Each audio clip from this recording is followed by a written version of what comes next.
Party کے اندر اختلافات ہیں، ایک دوسرے کے اوپر پڑ جاتے ہیں، اس کے اوپر جیل بیٹھے خان صاحب نے خاصی برہمی کا اظہار کیا کہ یہ کیسی قیادت آپ لوگوں کی کہ پارٹی اختلافات کو آپ ہوا دے رہے ہیں، قابو نہیں پا رہے آپ اس کے اوپر۔ ایک اور بڑی اہم خبر وہ یہ ہے کہ یہ علی امین گنڈا پور صاحب کے ذریعے نہیں آئی، یہ خبر آئی ہے کچھ عرصہ پہلے کے پی سے دو پی ٹی آئی کے رہنماؤں کی عمران خان صاحب سے ملاقات ہوئی تھی، اور اس کی تصدیق آج ہمارے سینئر صحافی ہیں نعیم اشرف بٹ صاحب انہوں نے بھی کی اپنی خبر میں۔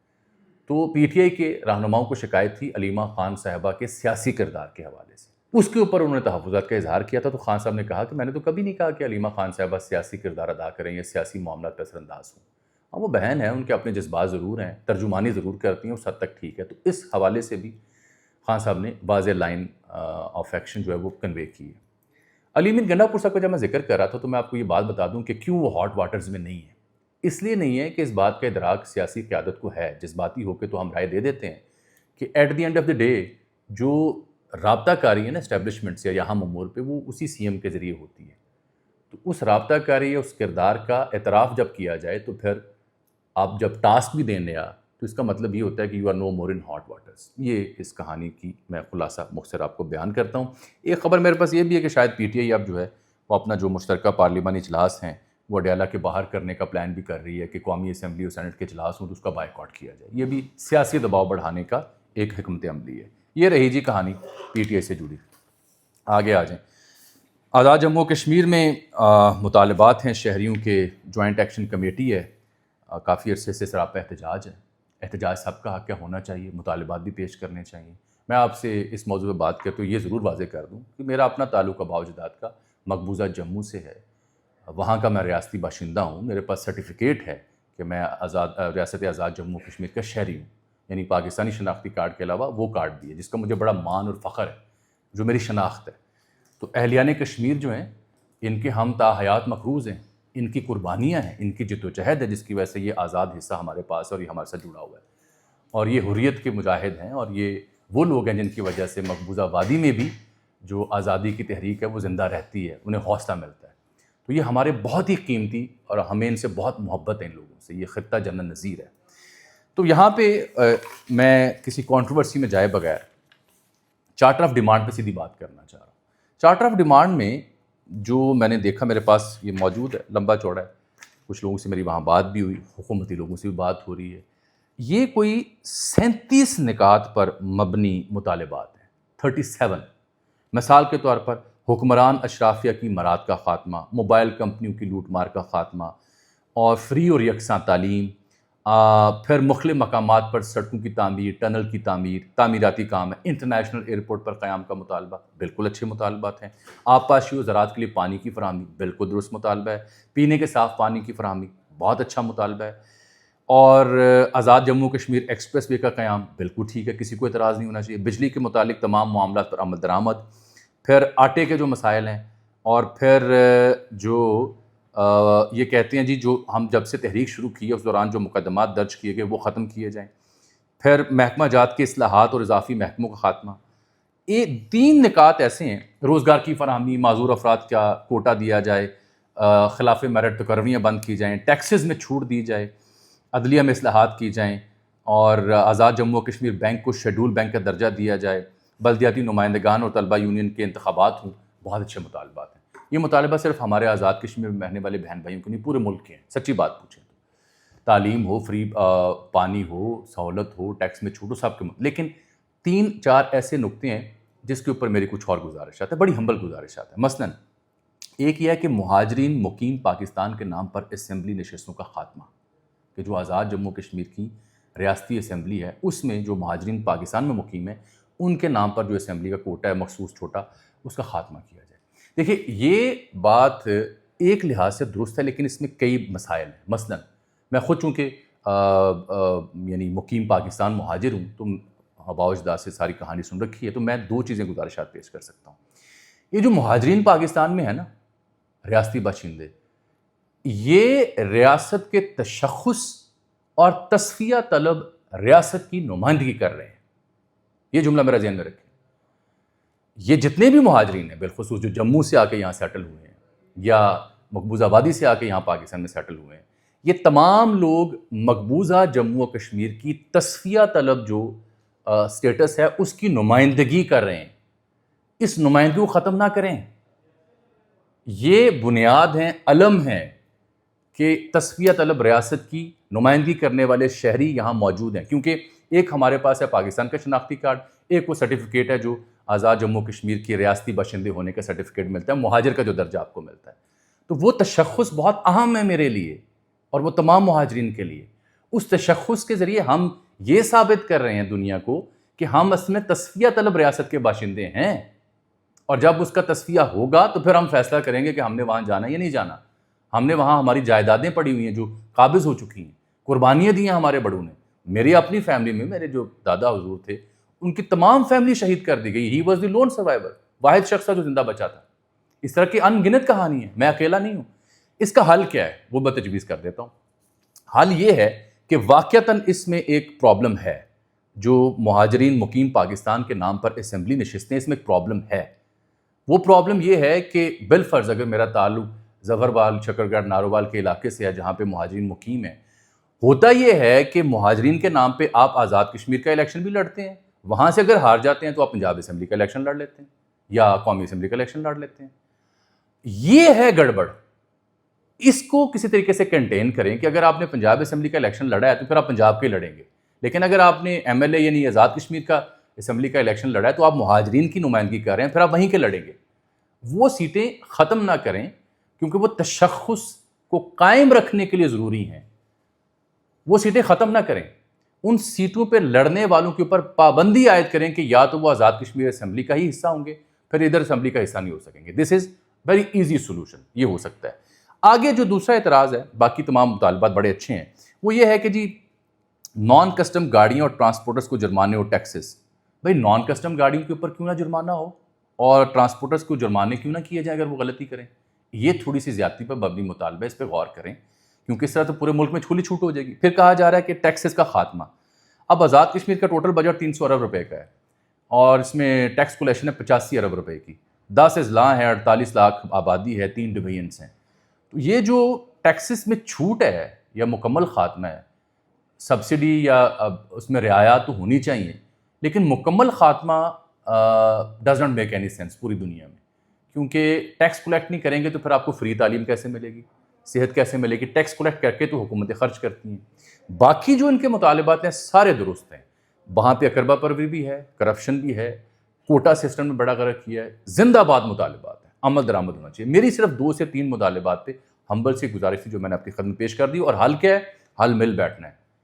ہم آزاد کشمیر سے ہیں، آزاد کشمیر ہم سے لازم و ملزوم ہے. یہاں پہ کوئی ایسی بددلی اور کوئی پریشانی والی بات نہیں ہے. خود اپنے گھر کو ٹھیک کرنا ہوگا. سمپل. آگے چلتے ہیں. آ جاتے ہیں آج جو میری گفتگو ہوئی بیرسٹر عقیل ملک صاحب سے. میں نے ان سے شمع جنیجو صاحبہ کے حوالے سے بات کی اور کرکٹ کے معاملے پہ بات کی. شاید آج پہلی دفعہ ہوا ہو کہ جتنے بھی حکومتی وزراء جب ہم سے بات کرتے تھے ایشیا کپ میں جو پاکستان کا حال ہوا، جو کرکٹ کا بیڑا غرق ہوا ہے، پرچی کلچر ہے، حسین طلعت سے لے کے نیم سنگل پلیئر صاحبزادہ فرحان کے علاوہ جس نے کوئی پرفارم کیا ہو، تو قوم بڑی بددل ہوئی ہے، مایوس ہوئی ہے. آج میں نے ان سے پوچھا اپنے پروگرام میں بیرسٹر عقیل ملک صاحب سے کہ ہو از رسپانسبل. تو انہوں نے کہا کپتان. تو میں نے کہا جی صرف کپتان؟ اس تباہی اور بربادی کا اور کون ذمہ دار ہے؟ تو انہوں نے برملا کہہ دیا. ظاہری بات ہے اس میں چیئرمین پی سی بی سے لے کر دیگر لوگ بھی ذمہ دار ہیں. ایک تو انہوں نے ذمہ داری عائد کی.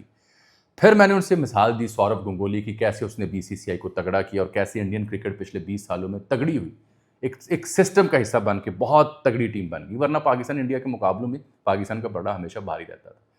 تو انہوں نے آج مانا کہ محسن نقوی صاحب کی جگہ واقعتاً کسی پروفیشنل کو، کسی سابق پلیئر کو ذمہ داریاں دینی چاہیے. یہ پہلی بار ہوا ہے کہ حکومت کسی وزیر نے اس بات کا اعتراف کیا ہے. دوسرا مدعا میں نے ان کی خدمت میں اٹھایا شمع جنیجو صاحبہ کا کہ بھائی اقوام متحدہ میں تقریر آپ کی بڑی اچھی، فیلڈ مارشل کی اور ٹرمپ کی ملاقات بڑی اچھی، اس پہ تو بات ہی نہیں ہو سکی. شمع جنیجو صاحبہ کا جو آ گیا معاملہ، جو خود آپ نے ٹویٹ پہ فرما رہی ہیں، یہ آپ نے دیکھا ہوگا، وہ کہہ رہی ہیں جی میں تو پچھلے کئی مہینوں سے پاکستان اور وزیراعظم پاکستان کے لیے کام کر رہی تھی. پاک بھارت جنگ کے دوران میرے پالیسی بریفز، ایڈوائسز اور پوائنٹ سب کچھ ریکارڈ کا حصہ ہیں اور محفوظ ہیں. مجھے وزیر اعظم نے UN کی تقریر لکھنے کا ٹاسک دیا اور خود وفد کا حصہ بنایا. میرا نام باقاعدہ ایڈوائزر کے طور پر شامل کیا گیا اور میرا سیکیورٹی پاس بھی اسی حوالے سے ایشو کیا گیا. میں نے ان کی ٹیم کے ساتھ مل کے دن رات کام کیا, میں نے ان کے ساتھ سفر کیا اور ان کی ٹیم کے ساتھ ایک ہی ہوٹل میں قیام کیا. ان کی بل گیٹ جیسی اہم ترین سائیڈ لائنز میٹنگ کا حصہ بنی اور جن کی فوٹیج ٹی وی پر بھی آئیں. پھر وہ کہتی ہیں کہ کلائمیٹ کانفرنس میں وزیراعظم صاحب کے پیچھے میں اور اسحاق ڈار صاحب ساتھ بیٹھے ہوئے تھے, جن کی منسٹری نے میرے بارے میں ٹویٹ کیا کہ میں وفد کا حصہ نہیں تھی. یہ یاد رہے آپ کو کہ اسحاق ڈار صاحب کی منسٹری فارن آفس نے کہا تھا کہ یہ وفد کا حصہ نہیں, ہمیں نہیں معلوم کیسے آئیں. یہ کہہ رہی ہیں کہ میں ڈار صاحب کے ساتھ بیٹھی تھی کلائمیٹ چینج کانفرنس میں وزیراعظم کے پیچھے.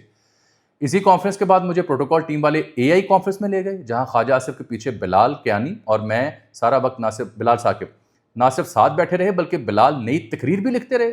اس تقریر کے بعد ہم نے مل کے چائے پی, گاڑی کے انتظار میں 40 منٹ ساتھ بیٹھے, دوبارہ تصویریں لیں اور ایک ہی کار میں تینوں ساتھ واپس ہوٹل بھی آئے. خواجہ صاحب کار میں پیچھے میرے ساتھ ہی بیٹھے تھے. ایلو کر لو گل.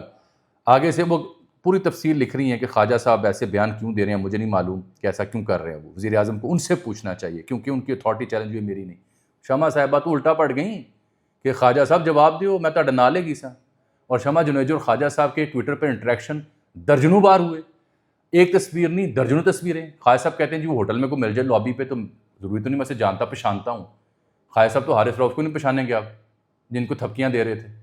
خواجہ صاحب کی ان کے ساتھ درجنوں تصاویر ہیں, درجنوں ٹویٹس ہیں, اور اب خواجہ صاحب کہہ رہے ہیں میں نے جانتا پہچانتا نہیں. تو محترمہ نے پھر پوچھا ہے کہ وزیر اعظم صاحب یہ آپ کے مینڈیٹ کی توہین ہے, میں تو آپ کے ساتھ ہی آپ کے کہنے پہ, خواجہ صاحب کیوں جھوٹ بول رہے ہیں. یہ ہے ان کا موقف. لیکن خبر یہ ہے کہ جب اقوام متحدہ کے جنرل سیکرٹری کے ترجمان نے کہا کہ جناب پاکستانی وفد میں کون شامل ہوگا, کس کو کارڈ جاری کرنا ہے, اس کا فیصلہ ہم نہیں کرتے, ہمیں فہرست دی جاتی ہے, وہ فہرست ہمیں فارن آفس یا مستقل مشن جو ہے یو این کا وہ دیتا ہے, اس کے مطابق ہم کارڈ جاری کرتے ہیں. کون کہاں بیٹھے گا یہ پاکستان کا وفد, پاکستان کا مشن طے کرتا ہے, آفیشیل سٹیٹمنٹ.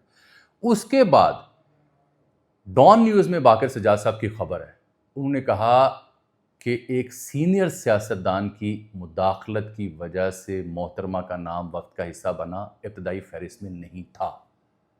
آج بریسٹر عقیل ملک سے جب میں نے یہ ساری باتیں ان کے سامنے رکھیں تو وہ بھی اعتراف کر رہے تھے کہ مجھے نہیں سمجھ آ رہی کہ کیوں خواجہ صاحب ڈینائی کر رہے ہیں اور کیوں باقی لوگ اس پہ پردہ ڈال رہے ہیں. وزیر اعظم آفس کو وضاحت دینی چاہیے. وزیر اعظم آفس ابھی تک اس پہ چپ ہے, اور جب تک وہ چپ ہے یہ کنٹروورسی کو مزید آگ لگے گی, یہ مسلسل کوئلے دہکیں گے. کیونکہ محترمہ سیکرٹ فائلز کا ذکر کرتی رہیں, محترمہ ایک زمانے میں اسرائیل کے حوالے سے سافٹ کارنر رکھتی رہیں, بعد میں کہتی رہیں کہ جب انہوں نے بربریت کی غزہ پہ پھر میرے نظریات بدل گئے. لیکن جس طرح کی انہوں نے ٹویٹس کر رکھی ہیں, جس انداز میں انہوں نے معاملات کو ہوا دی, وہ قابل اعتراض ہیں. وہ اس حکومت کا پیچھا کریں گے, کرتے رہیں گے. یہ کنٹروورسی دم نہیں توڑے گی. یہ بڑی پرابلمیٹک کنٹروورسی ہے.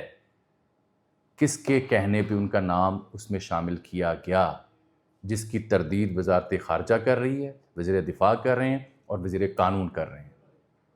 تو پی ایم کو تو جواب دینا ہوگا. کب جواب دیں گے اس سلسلے میں مجھے بھی انتظار آپ کے ساتھ. گلے جڑی کل پہ گئی ہے, نکلنی نہیں ہے. رہ گئی پیپلز پارٹی اور نون لیگ کی کہانی, جو عظمیٰ بخاری صاحب اور ندیم افضل چاند اور پھر مریم نواز گفتگو کر رہی ہیں. سادہ سی بات میری نوٹ کر لیں, یہ نورہ کشتی ہے. بس اس سے زیادہ امید آپ نے نہیں رکھنی. مجھے اجازت دیتے ہیں, اللہ حافظ.